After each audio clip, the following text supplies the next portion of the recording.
Rules of the Road, Chapter 6. I had 2 days to pack, which was close to impossible since no one could tell me what to bring for 6 weeks on the road with a fussy rich person. There was so much to do, but packing wasn't as important as seeing my grandmother. I walked into her room at the Shady Oaks nursing home. She was sitting in a green vinyl chair looking out the window at nothing in particular, holding her old sewing kit in her lap that Mom brought from her shop. One side of her hair was matted like she'd been sleeping on it. She was wearing the pink sweater I gave her 2 Christmases ago. She never went anywhere without that sweater. I held out the bunch of daisies I'd brought her. She smiled at the flowers. She used to have a field of them behind her house in Wisconsin. We'd pick them fresh every day when I visited, but before she got Alzheimer's, her eyes had been a cracking blue. Now they were like looking into muddy water. I'm going on an adventure, Grandma. I'm driving to Texas. Texas? She said the word like it was a person she was trying to remember. I'm going to eat barbecue and learn the 2-step and wear a cowboy hat and touch an oil rig. Oh, said Gladys, her roommate. I've been to Texas. Never seen such a place. Sky so big, land so wide. You tell Texas hello for old Gladys. I will.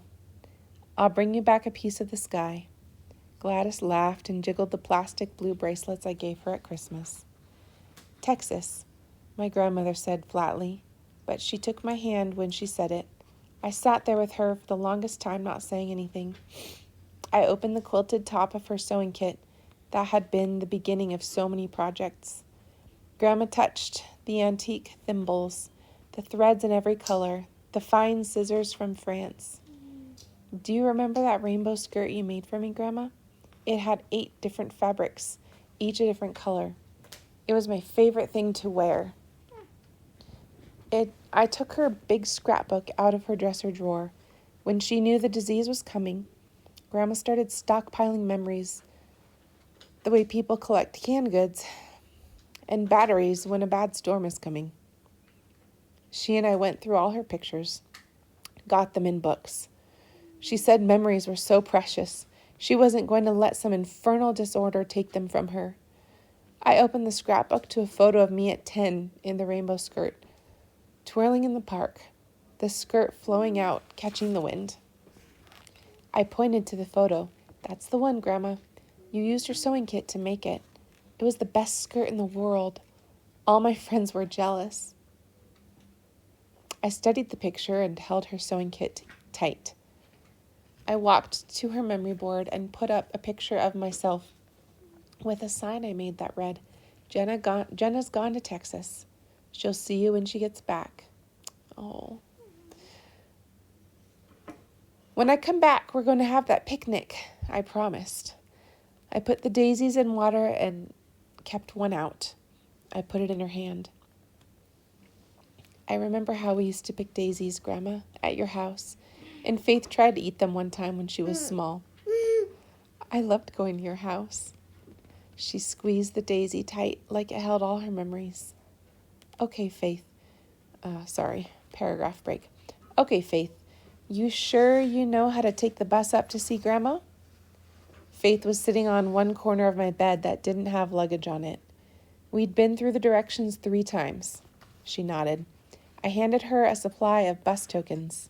You've got to see her every week and go through her scrapbooks with her and put things up on the memory board and tell her about the times you remember. I handed her a container of thumbtacks. Faith took them, unsure. I just feel so weird in that nursing home, Jenna. I never know what to say, and I can't wait till I leave. I know. I'll tell you my secret. I remember that Grandma can't help it. I remember how she never left us. And I tell myself that for 1 hour a week, I can be strong for her.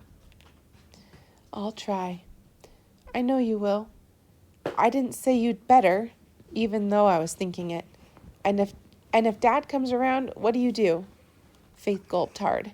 If I think he's drunk, I tell him I can't see him now. And she bit her lip. I tell myself he's got a disease and it doesn't have anything to do with me. I handed her a pamphlet. Is someone you love an alcoholic? Faith took it, curled up in the patchwork quilt Grandma made me. I folded my yellow bathrobe carefully. Too much was swirling in my mind. How would Faith and Mom manage without me? Would Dad come around drunk? Would Grandma be all right? What about Mrs. Gladstone and me in that car for 6 whole weeks? I wondered if I was about to make the biggest mistake of my promising young life.